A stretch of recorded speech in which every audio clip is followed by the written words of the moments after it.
I've just arrived at the hotel. It's surprisingly spacious and feels really nice. Staying here for 2 nights and 3 days feels like such a luxurious treat. You must be tired after all that traveling. Is the room really that good? Yeah, it's honestly amazing. There's even a small kitchen in the room. It's so well equipped that I think I could even cook something simple here if I wanted to.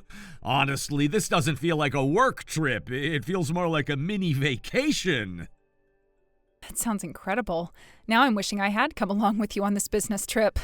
I'll bring you here next time when we plan an actual vacation together. For now, I'll just do my best over the next 2 nights and 3 days. But to be honest, I'm already missing your cooking. 3 days without eating your food feels like forever. You're exaggerating, but it's sweet of you to say that. When you come back, I'll make your favorite dish for you to celebrate your return. Even though it's only 3 days, make sure you're taking good care of yourself, okay? Don't skip meals and make sure to eat something balanced and healthy. Don't worry, I've got it covered. You take care of yourself too, all right? Make sure you don't catch a cold and be careful about everything, especially accidents. Yes, I'll be careful. Don't overthink things and just focus on your work there. All right, then, I'm heading out to grab something to eat. All right, take care and enjoy your meal.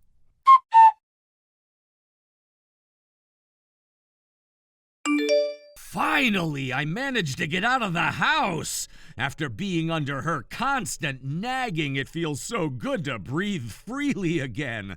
I'll leave the hotel room key unlocked for you, so just come right in when you arrive.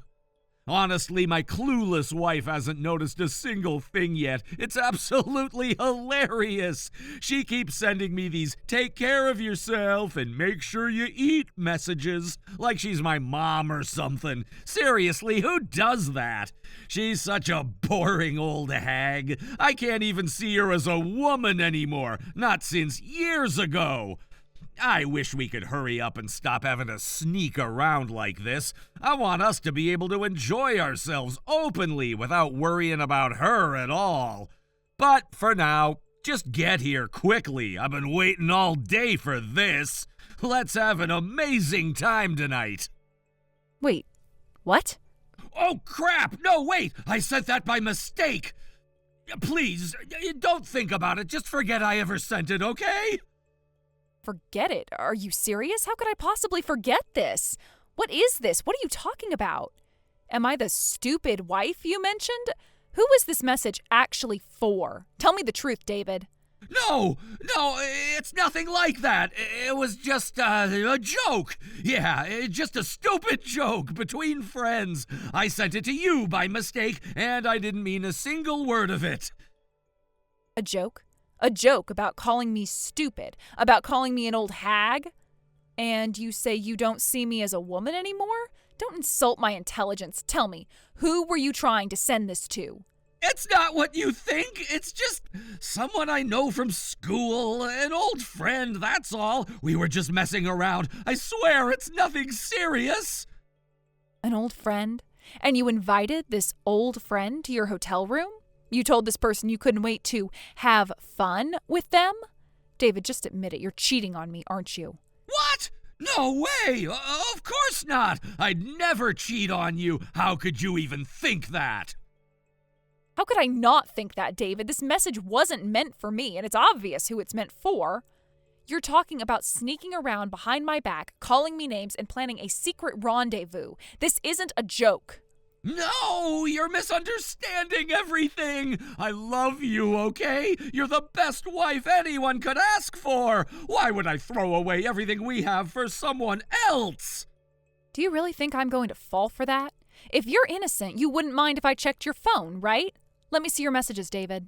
I can't do that. All right, fine. You win. I'll tell you the truth. Yes, I've been seeing someone else. I knew it.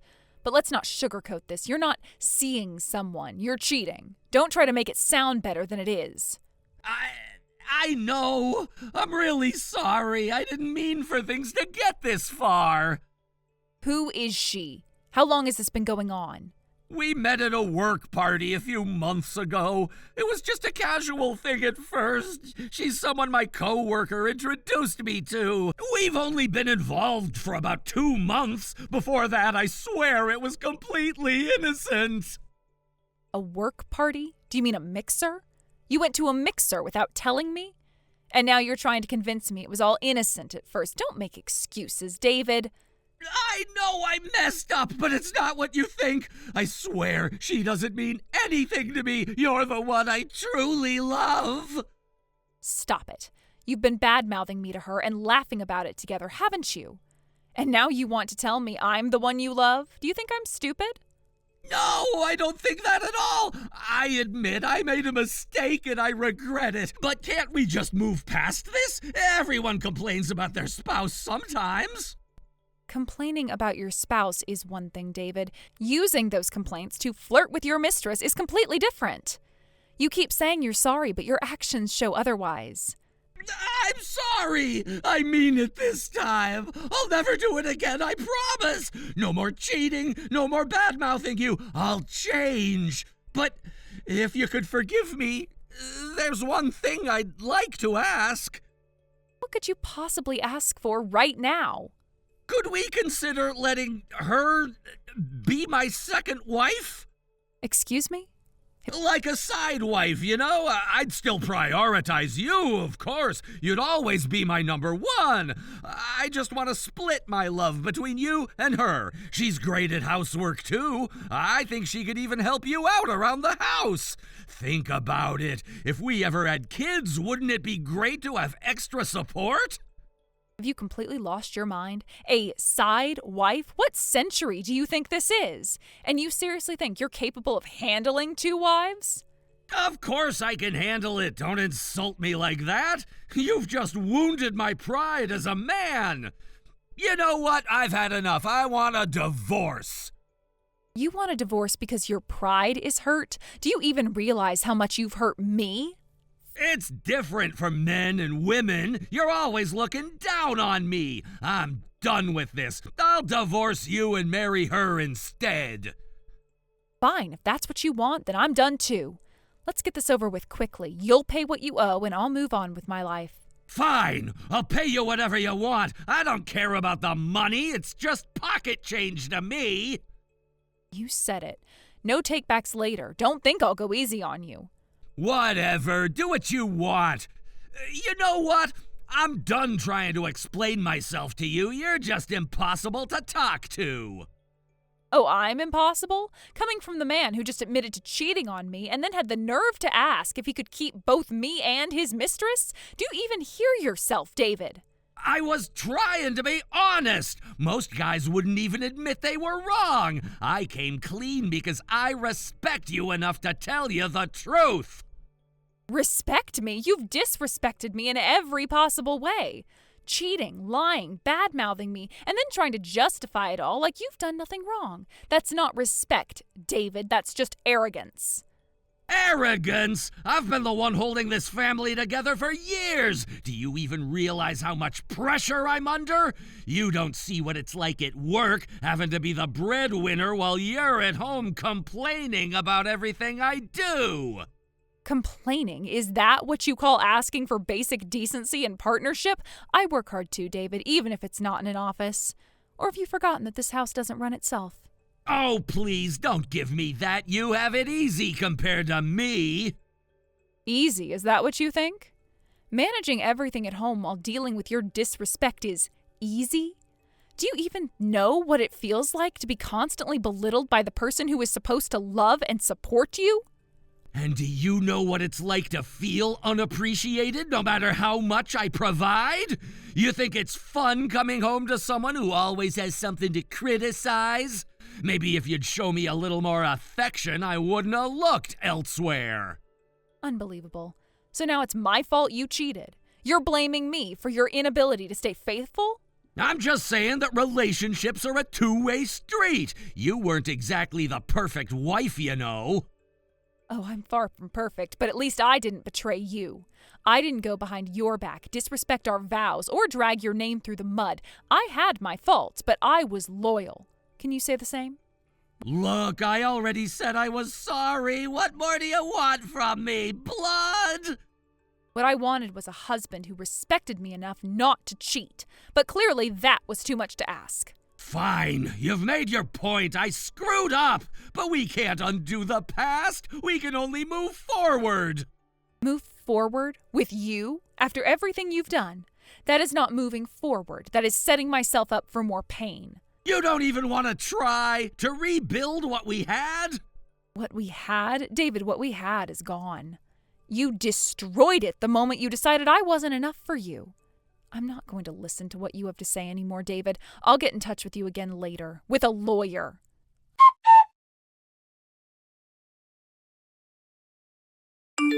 Audrey, I was completely wrong. Everything is my fault. I'm so sorry. And I'm reflecting deeply on what I've done. Please forgive me. Oh, look who's suddenly full of regrets. What happened to your confidence? It hasn't even been a week since our divorce was finalized. I tried to propose to her, the woman I was seeing. I thought now that I'm divorced, we could get married, but she told me I wasn't the kind of man she could imagine having a good marriage with. She said dating was fine, but marriage? Absolutely not. Then she dumped me on the spot. What the hell is wrong with her? Honestly, what did you expect? No self-respecting woman would marry a man she knows is a cheater. She probably realized if you cheated on me, your wife, you'd eventually cheat on her too. That's not even the worst part. My affair got exposed at work. They found out about everything. Me bringing her to my hotel room during business trips, charging our meals to the company, using the company car to take her to hotels, even borrowing company funds to buy her gifts. Somehow all of it came out. Now they're talking about firing me. On top of that, they might sue me for damages. My whole career is in shambles. Wow, you really outdid yourself. Did you even try to cover your tracks? Company cars have tracking systems and expense reports get audited. You must have left a mountain of evidence. It's worse than you think. You know how small my industry is. News travels fast, and now everyone knows about my affair. My reputation is ruined. I can't get a job at any of the competitor companies. If I switch industries, I'll have to start over completely. My salary will plummet, and I won't be able to support myself. What am I supposed to do? Oh dear, poor you. By the way, I'm the one who told your company. What? You did this? Why the hell would you do that? I needed evidence of your affair for the divorce proceeding, so I contacted your former company. Turns out I didn't even need most of the evidence they provided. We got divorced so quickly it wasn't necessary. You've ruined my life! Do you even understand what you've done? If I lose my job, I can't pay the alimony in installments. Is that what you want? Oh, I'm perfectly fine with that. I already got plenty from the asset division, and I'm not relying on your alimony to survive. Unlike you, I have a stable income and don't need to mooch off anyone. Audrey, please, let's start over. If I can tell my company we've reconciled, maybe they'll reconsider firing me. Reconciled? After everything you did? You've got some nerve asking me that now. I know I messed up, but I've realized something. Losing you made me see how much I truly love you. That other woman, she manipulated me. Please, Audrey, give me one more chance. I swear I'll never cheat again. You swore you'd love and cherish me when we got married, remember? You already broke that promise. Why should I believe you now? Because I mean it this time. I'll prove it to you. I'll do anything you ask. Anything, huh? Okay then, how about this? Disappear from my life forever. No, Audrey, please, be reasonable. I'll lose my company housing soon, and no landlord will rent to me without a job. I'll end up homeless. Just let me stay with you until I can get back on my feet. Absolutely not. Your problems are no longer my concern, and if you keep bothering me, I'll block you. Wait! Please, I'll do anything. Just don't abandon me like this. Oh, so annoying. Blocking you now. By the way, I have a lunch date with friends. I'm busy, so don't ever contact me again. Goodbye. Wait! Don't leave me! Audrey, please don't leave me like this! Goodbye, David.